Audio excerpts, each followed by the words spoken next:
agency, like I said earlier. My name is Desmond. I'm from a family of 6, father, mother, and of course, 4 children. I graduated from the University of Agric. Where I studied business administration. And I also did my master's in business. So you can call me a business comedian. That was a little bit about myself. Yeah, I think I was born a comedian, and that is my talent. And talent will take you further than where your education will take you to. You understand? Of course, you also need education to take you further. But you know a little about my comedy career, how it all started. Yeah, everybody will always say, I started when I was young, when I was in primary school, when I was in secondary school. But professionally, I always tell people I started last year. I have my reasons for that. Though when I was in university, I already started doing comedy. Then I used to come on TV every Friday on PKTV, where I always do the Gopiti Lab. So it was making sense, and when I came back to Lagos State, I realized that it will not happen for Lagos, my brother. It will not happen anywhere in the world. So I have to be more creative to do something that will attract the Lagos market. So I came up with an idea, and I diagnosed the Lagos market, and I got to realize that in Lagos, if you are not known, they don't know your face, nobody will reckon with you, nobody want to do business with you. So I have to work on my face first.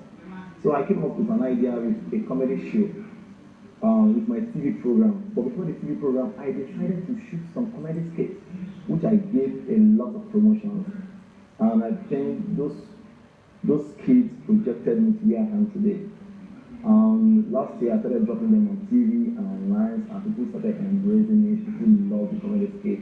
And I thank God, because that already moved me from the level I used to be to another level. Someone I love, someone who gets married. The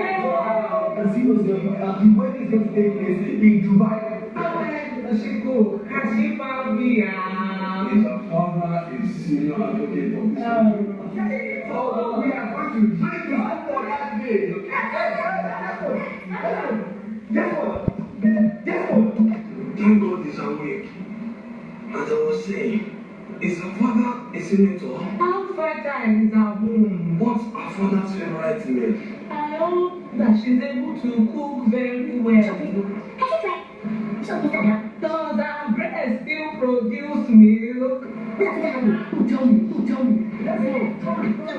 Any other career, like I told you, I'm also a businessman, I'm a farmer. I really teach. So I don't tell people about that. I want to be one of the best farmers in this world. Oh my God, starting up. I've done a lot of free jobs, and I've done some just for a drink. I've done some just for, I can't mention the prices here. There was a time when I thought I was getting attention, and people started pricing me well. There was a time I went to meet one woman, and the woman said, "Okay, fine, are you the MC? I said, fine, I'm the MC. Okay, you're going to come at this event, I said, no problem, man." And that's what I do for a living. I was like, "Okay, how much?" So then, I was like, "Do you like senior colleagues to billing? You used to mention big prices." So I told her 200,000 naira. The woman said, "Wow, 200,000 naira. Can we pay 150? I said, because I'm just working with you for the first time. Said, "No problem, 150, accepted." When I went for the event, would you believe that no one thought I was going to come with DJ? I was going to come with DJ, with equipment, with sound instrument, and every other thing. So I got to the event, the one was calling me, "Hey, when you play one now, I've been calling your number." I said, "I've been at the reception since." He said, "Hey, where is the DJ now? Where is the instrument? Where is it?" I said, "Mommy, you pay for MC." I said, "What? MC? 150,000 naira? But yeah, it's always like that, If you want to Lagos, you want us to anchor your event for